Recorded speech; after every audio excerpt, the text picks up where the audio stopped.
ಇಂದು ಕಾಮದ ಏಕಾದಶಿ ಮಂಗಳವಾರದ ದಿನ ಬಂದಿದೆ. ಈ ವಿಶ್ವವಸು ಸಂವತ್ಸರದ ಚೈತ್ರ ಮಾಸದ ಮೊದಲನೇ ಏಕಾದಶಿ ವಿಶಿಷ್ಟವಾದಂತಹ ಶಕ್ತಿಯುತವಾದಂಥ ಏಕಾದಶಿ ಅಂತಲೇ ಹೇಳಲಾಗುತ್ತೆ. ಈ ವಾರ ತಿಥಿ ನಕ್ಷತ್ರ ಅದ್ಭುತವಾಗಿದೆ ಸ್ನೇಹಿತರೆ. ಈ ದಿನ ತುಳಸಿ ಗಿಡದ ಬುಡದಲ್ಲಿ ಈ ವಸ್ತುವನ್ನು ಬಚ್ಚಿಡಿ, ಖಂಡಿತವಾಗಿಯೂ ಅಖಂಡ ರಾಜಯೋಗ ನಿಮ್ಮದಾಗುತ್ತೆ. ಕಷ್ಟಗಳೆಲ್ಲವೂ ಕೂಡ ಮಂಜಿನಂತೆ ಕರಗಿ ಹೋಗುತ್ತೆ. ಇದುವರೆಗೂ ನೀವು ಪಟ್ಟಂಥ ಕಷ್ಟಗಳು, ನಿಮ್ಮ ಕುಟುಂಬಕ್ಕಿರುವ ದೋಷಗಳು, ಶಾಪಗಳು ಸಂಪೂರ್ಣವಾಗಿ ನಿವಾರಣೆ ಆಗುತ್ತೆ ಸ್ನೇಹಿತರೆ.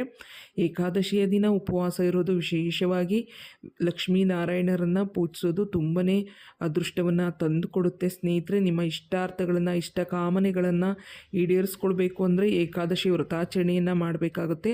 ಈ ಒಂದು ಪರಿಹಾರವನ್ನು ವ್ರತ ಮಾಡುವವರು ಮಾಡ್ಕೊಳ್ಬೋದು, ವ್ರತ ಮಾಡದೇ ಇರುವವರು ಕೂಡ ಮಾಡ್ಕೊಳ್ಬೋದು.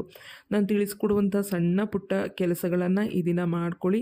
ಖಂಡಿತವಾಗಿಯೂ ನಿಮ್ಮ ಸಮಸ್ಯೆಗಳು ಏನೇ ಇರ್ಬೋದು, ಕಷ್ಟಗಳು ನಿಮ್ಮ ಜೀವನದಲ್ಲಿ ಹಣದ ಕಷ್ಟ ಇರ್ಬೋದು, ಕುಟುಂಬದಲ್ಲಿ ಕಷ್ಟ, ಮಕ್ಕಳ ಒಂದು ಯೋಗ ಇಲ್ಲದೆ ಇರ್ಬೋದು, ಸಂತಾನ ಯೋಗ ಇಲ್ಲದೆ ಇರ್ಬೋದು, ವಿವಾಹ ಭಾಗ್ಯ ಇಲ್ಲದೆ ಇರ್ಬೋದು.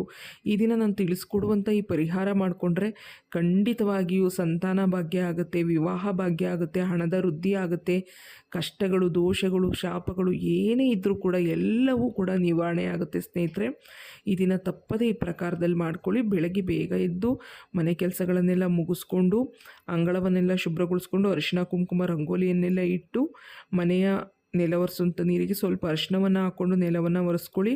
ಹಾಗೆಯೇ ವಿಶೇಷವಾಗಿ ಈ ದಿನ ಹಳದಿ ಬಣ್ಣದ ಬಟ್ಟೆಯನ್ನು ಧರಿಸಿ, ಕೆಂಪು ಬಣ್ಣದ ಬಟ್ಟೆಯನ್ನು ಧರಿಸ್ಬೇಡಿ. ಯಾಕಂದರೆ ಮಂಗಳವಾರ ಬಂದಿರೋದ್ರಿಂದ ಮಂಗಳವಾರದ ದಿನ ಕೆಂಪು ವಸ್ತ್ರವನ್ನು ಧರಿಸೋದಾಗಲಿ, ಕೆಂಪು ಬಣ್ಣದ ಆಹಾರ ಪದಾರ್ಥಗಳು, ಟೊಮೆಟೊ, ಆರೆಂಜ್ ಅಂದರೆ ಆ್ಯಪಲ್ ಅಥವಾ ಬೀಟ್ರೂಟ್ ಈ ಥರದ ಪದಾರ್ಥಗಳನ್ನ ಸೇವಿಸಬಾರ್ದು ಅಂತಲೇ ಹೇಳ್ತಾರೆ.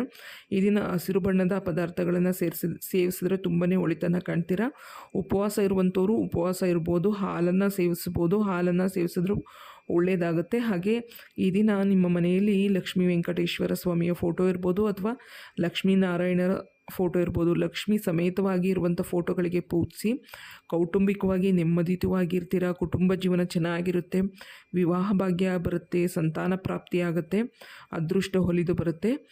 ನಿಮ್ಮ ಪೂಜಾ ಮಂದಿರದಲ್ಲಿರುವಂಥ ವಿಗ್ರಹವನ್ನಾಗಲಿ ಅಥವಾ ಫೋಟೋವನ್ನಾಗಲಿ ಚೆನ್ನಾಗಿ ಶುಭ್ರಗೊಳಿಸ್ಕೊಂಡು ಅರಿಶಿಣ, ಕುಂಕುಮ, ಗಂಧದ ಬೊಟ್ಟ ನೀಡಿ ಈ ದಿನ ಹಳದಿ ಬಣ್ಣದ ಪುಷ್ಪಗಳಿಂದ ಪೂಜಿಸಿ. ಖಂಡಿತ ಒಳಿತನ್ನು ಕಾಣ್ತೀರ. ಅಂದರೆ ಸೇವಂತಿಗೆ ಹೂವಿನಿಂದ ಪೂಜಿಸಿದ್ರೆ ತುಂಬಾ ಒಳ್ಳೆಯದು. ಹಾಗೆಯೇ ಈ ದಿನ ನೀವು ತುಳಸಿ ದಳವನ್ನು ತಪ್ಪದೇ ವೆಂಕಟೇಶ್ವರ ಸ್ವಾಮಿಗೆ ನೀವು ಸಮರ್ಪಣೆ ಮಾಡಬೇಕು.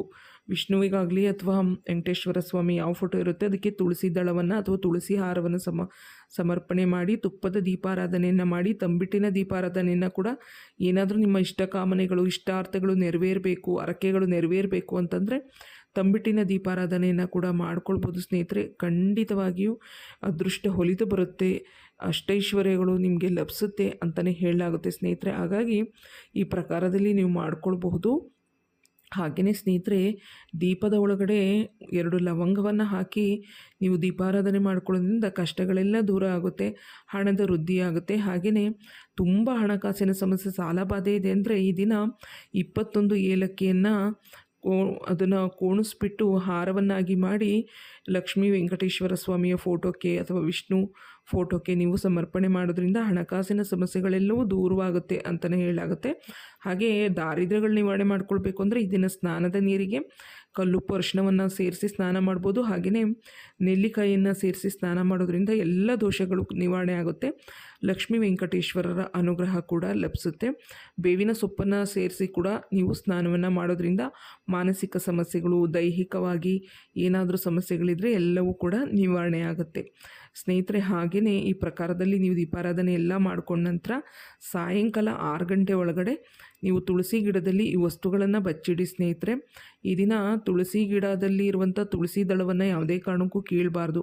ಅಂದರೆ ನೀವು ಪೂಜಿಸುವಂಥ ತುಳಸಿಯನ್ನು ಕೀಳಬಾರ್ದು. ಆದರೆ ಹಾಗೆ ಏಕಾದಶಿಯ ದಿನ ನೀವು ಪೂಜೆಗೆ ಅಂತ ನೀವು ಏನಾದರೂ ತುಳಸಿಯನ್ನು ಬೆಳೆಸ್ತಾ ಇದ್ದೀರಾ ಅಂದರೆ, ಅದರಿಂದ ಕಿತ್ತು ಪೂಜೆ ಮಾಡೋಣ ಅಂತ ಸಪ್ರೇಟಾಗಿ ಬೆಳೆಸ್ತಾ ಇದ್ದೀರಾ ಅಂದರೆ ಅದರಿಂದನೂ ಕೂಡ ತುಳಸಿ ದಳವನ್ನು ಕೀಳಬೇಡಿ. ನಿಮಗೆ ಹೂವಿನ ಅಂಗಡಿಗಳಲ್ಲಿ ತುಳಸಿ ಹಾರಗಳು ಕೂಡ ಸಿಗುತ್ತೆ, ಅದನ್ನೇ ತಂದು ನೀವು ಪೂಜಿಸ್ಬೋದು. ಅಥವಾ ನೀವು ಹಿಂದಿನ ದಿನವೇ ತುಳಸಿಯನ್ನು ಕಿತ್ತಿ ಇಟ್ಕೋಬೇಕಾಗುತ್ತೆ ಈ ಪೂಜೆಗೆ. ಹಾಗಾಗಿ ಈ ಪ್ರಕಾರದಲ್ಲಿ ನೀವು ಇದನ್ನು ಗಮನ ಹರಿಸ್ಬೇಕು. ಹಾಗೆಯೇ ಈ ಏಕಾದಶಿಯ ದಿನ ತುಳಸಿ ದೇವಿ ಅಂದರೆ ಸಾಕ್ಷಾತ್ ಲಕ್ಷ್ಮೀ ಸ್ವರೂಪ ಅಮ್ಮನವರು ಈ ದಿನ ಉಪವಾಸ ಇರೋದ್ರಿಂದ ತುಳಸಿ ದೇವಿಗೆ ನೀರನ್ನು ಕೂಡ ಸಮರ್ಪಣೆ ಮಾಡಬಾರ್ದು ಅಂತಲೇ ಹೇಳ್ತಾರೆ ಸ್ನೇಹಿತರೆ. ಹಾಗಾಗಿ ಈ ದಿನ ನೀರನ್ನು ಕೂಡ ನೀವು ತುಳಸಿ ಗಿಡಕ್ಕೆ ಹಾಕಬೇಡಿ, ದೀಪಾರಾಧನೆಯನ್ನು ಮಾಡ್ಕೊಳ್ಳಿ. ಹಾಗೆಯೇ ತುಳಸಿ ಗಿಡದ ಬುಡದಲ್ಲಿ ನಾನು ತಿಳಿಸ್ಕೊಡುವಂಥ ಈ ವಸ್ತುಗಳನ್ನು ನೀವು ಇಡಬೇಕಾಗತ್ತೆ. ಯಾಕಂದರೆ ತುಳಸಿ ದೇವಿ ಸಾಕ್ಷಾತ್ ಲಕ್ಷ್ಮೀ ಸ್ವರೂಪ. ತುಳಸಿ ಮತ್ತು ನಾರಾಯಣ ಇಬ್ಬರ ಕೂಡ ಅನುಗ್ರಹ ನಿಮಗೆ ಸಿಕ್ಕಿ ನಿಮ್ಮ ಕುಟುಂಬದಲ್ಲಿ ಸುಖ ಸಂತೋಷ ಸಮೃದ್ಧಿ ನೆಮ್ಮದಿ ಇರಬೇಕು ಅಂದರೆ ಈ ಪ್ರಕಾರದಲ್ಲಿ ನೀವು ಮಾಡ್ಕೊಳ್ಳಿ ಸ್ನೇಹಿತರೆ. ಸಾಯಂಕಾಲ 6 ಗಂಟೆ ಒಳಗಡೆ ಗೋಧೂಳಿ ಸಮಯದಲ್ಲಿ ಮಾಡ್ಕೊಳ್ಳಿ. ಇದನ್ನು ಬೆಳಗ್ಗೆ 9 ಗಂಟೆ ಒಳಗೂ ಕೂಡ ಮಾಡ್ಕೊಳ್ಬೋದು. ಗೋಧೂಳಿ ಸಮಯದಲ್ಲಿ ನೀವು ಮಾಡ್ಕೊಳ್ಳೋದ್ರಿಂದ ಕೂಡ ತುಂಬ ಒಳಿತಾಗುತ್ತೆ. ಈ ದಿನ ಏಕಾದಶಿ ಇರೋದರಿಂದ ತುಳಸಿ ಗಿಡದ ಬಳಿ ದೀಪಾರಾಧನೆಯನ್ನು ಮಾಡ್ಕೊಳ್ಳಿ ಸಾಯಂಕಾಲ.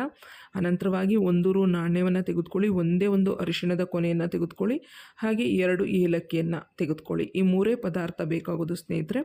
ಈ 3 ಪದಾರ್ಥಗಳನ್ನು ನಿಮ್ಮ ತುಳಸಿ ಗಿಡದ ಬುಡದಲ್ಲಿ ನೀವು ಇಡಬೇಕಾಗತ್ತೆ. ಬುಡದಲ್ಲಿ ಇಟ್ಟು ಅದನ್ನು ಊತಾಕಿ.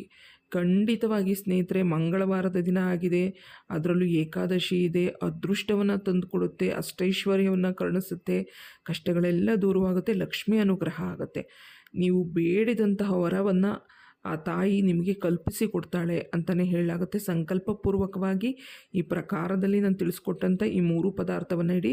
ಕಂಕಣ ಭಾಗ್ಯ ಕೂಡು ಬರಬೇಕು ಅಂದರೆ ಕೂಡು ಬರುತ್ತೆ, ಸಂತಾನ ಭಾಗ್ಯ ಕೂಡು ಬರಬೇಕು ಅಂದರೆ ಕೂಡುತ್ತೆ, ಹಣದ ವೃದ್ಧಿಯಾಗಬೇಕು ಅಂದ್ರೂ ಕೂಡ ಹಣದ ವೃದ್ಧಿಯಾಗುತ್ತೆ, ವಿಪರೀತ ಧನಪ್ರಾಪ್ತಿ ಯೋಗ ನಿಮ್ಮ ಕುಟುಂಬಕ್ಕೆ ಬರುತ್ತೆ. ಖಂಡಿತ ನೀವು ಮಾಡುವಂಥ ಎಲ್ಲ ಕೆಲಸ ಕಾರ್ಯಗಳಲ್ಲೂ ಕೂಡ ದಿಗ್ವಿಜಯವನ್ನು ಸಾಧಿಸ್ತೀರ ಸ್ನೇಹಿತರೆ. ಈ ಪ್ರಕಾರದಲ್ಲಿ ನೀವು ಈ ವಸ್ತುಗಳನ್ನು ಇಟ್ಟು ಧೂಪ ದೀಪಗಳನ್ನು ಮಾಡಿ ನೈವೇದ್ಯವನ್ನು ಸಮರ್ಪಿಸಬೇಡಿ. ಧೂಪ ದೀಪವನ್ನು ಮಾಡಿ ದೀಪಾರಾಧನೆಯನ್ನು ಮಾಡಿಕೊಂಡು ಒಂದು 5 ಪ್ರದಕ್ಷಿಣೆಯನ್ನು ತುಳಸಿ ದೇವಿಗೆ ಹಾಕ್ಕೊಂಡು ನಮಸ್ಕಾರ ಮಾಡ್ಕೊಳ್ಬೇಕಾಗುತ್ತೆ. ಸಂಕಲ್ಪಪೂರ್ವಕವಾಗಿ ನೀವು ಮಾಡ್ಕೊಳ್ಳೋದ್ರಿಂದ ಖಂಡಿತವಾಗಿಯೂ ನೀವು ಅಂದುಕೊಂಡಂಥ ಎಲ್ಲ ಕಾರ್ಯಗಳು ಕೂಡ ಯಶಸ್ವಿಯಾಗಿ ನೆರವೇರುತ್ತೆ. ಈ ಒಂದು ವರ್ಷ ಪೂರ್ತಿ ಸುಖ ಸಂತೋಷ ಸಮೃದ್ಧಿ ಕೊಡುತ್ತೆ. ಮದುವೆ ಆಗದಿಲ್ದಿರೋರಿಗೆ, ಮಕ್ಕಳಾಗದಿಲ್ದಿರೋರು ಈ ಪ್ರಕಾರದಲ್ಲಿ ಮಾಡ್ಕೊಳ್ಳೋದ್ರಿಂದ ಸಂತಾನ ಭಾಗ್ಯ ಯೋಗ ಕೂಡ ನಿಮಗೆ ಕೂಡಿ ಬರುತ್ತೆ ಅಂತಲೇ ಹೇಳಲಾಗುತ್ತೆ ಸ್ನೇಹಿತರೆ. ಹಾಗಾಗಿ ಈ ಪ್ರಕಾರದಲ್ಲಿ ನೀವು ಮಾಡ್ಕೊಂಡು ನೋಡಿ, ನೀವೇ ಆಶ್ಚರ್ಯ ಪಡುವಷ್ಟರ ರೀತಿಯಲ್ಲಿ ನಿಮ್ಮ ಒಂದು ಜೀವನ ಬದಲಾಗ್ತಾ ಹೋಗುತ್ತೆ. ವಿಪರೀತ ಹಣ ನಿಮ್ಮನ್ನು ಹುಡುಕಿಕೊಂಡು ಬರುತ್ತೆ. ಎಂತಹದ್ದೇ ಕಷ್ಟಗಳಿದ್ರೂ ಕೂಡ ನಿವಾರಣೆ ಆಗುತ್ತೆ. ಇದನ್ನು ಹಾಗೆ ಬಿಟ್ಬಿಡಿ. ಈ 1 ರೂ ನಾಣ್ಯವನ್ನು ಕೂಡ ಹಾಗೆ ಬಿಟ್ಬಿಡಿ. ತುಳಸಿ ಗಿಡದಲ್ಲಿ 1 ರೂ ನಾಣ್ಯವನ್ನು ನಾವು ಹಾಕಿಡೋದ್ರಿಂದ ಖಂಡಿತ ನಿಮ್ಮ ಮನೆಯಲ್ಲಿರುವಂಥ ಹಣಕಾಸಿನ ಸಮಸ್ಯೆಗಳು, ಸಾಲಬಾಧೆಗಳು ನಿವಾರಣೆ ಆಗುತ್ತೆ. ಮಾಡುವಂಥ ಕೆಲಸಗಳಲ್ಲಿ ಸಂಕಲ್ಪವಿರಲಿ, ಭಕ್ತಿ ಶ್ರದ್ಧೆ ಇರಲಿ, ಖಂಡಿತವಾಗಿಯೂ ನಿಮ್ಮ ಜೀವನದಲ್ಲಿ ಸಕಲ ಸಂಪತ್ತು ಸೌಭಾಗ್ಯಗಳು ದೊರಕುತ್ತೆ ಸ್ನೇಹಿತರೆ. ನೀವು ಈ ಪ್ರಕಾರದಲ್ಲಿ ಮಾಡ್ಕೊಂಡು ನೋಡಿ. ಮುಂದಿನ ಏಕಾದಶಿಯಲ್ಲೂ ಕೂಡ ನೀವು ಈ ಪ್ರಕಾರದಲ್ಲಿ ಮಾಡ್ಕೊಳ್ಬಹುದು ಸ್ನೇಹಿತರೆ. ಮುಂದಿನ ಏಕಾದಶಿಯಲ್ಲಿ ಈ ಪ್ರಕಾರದಲ್ಲಿ ಮಾಡ್ಕೋತಾ ಇದ್ದೀರಿ ಅಂತಂದರೆ ಆ 1 ರೂ ನಾಣ್ಯವನ್ನು ತೆಗೆದು ನೀವು ಯಾವುದಾದ್ರೂ ದೇವಾಲಯದ ಉಂಡಿಯಲ್ಲಿ ಕೂಡ ಹಾಕ್ಕೊಳ್ಬೋದು. ಹೊಸದಾದಂಥ 1 ರೂ ನಾಣ್ಯವನ್ನು ನೀವು ಈ ಒಂದು ವಸ್ತುಗಳನ್ನು ಇಟ್ಟು ಬಚ್ಚಿಟ್ಬಿಟ್ಟು ಪೂಜಿಸ್ಬೋದು ಸ್ನೇಹಿತರೆ. ಎಲ್ಲವೂ ಶುಭವಾಗುತ್ತೆ. ಇವತ್ತಿನ ಈ ವಿಡಿಯೋ ಉಪಯುಕ್ತವಾಗಿದ್ದರೆ ವಿಡಿಯೋಗೊಂದು ಲೈಕ್ ಕೊಟ್ಟು ಹೊಸಬರಾಗಿದ್ದರೆ ಸಬ್ಸ್ಕ್ರೈಬ್ ಮಾಡ್ಕೊಳ್ಳಿ. ಧನ್ಯವಾದಗಳು.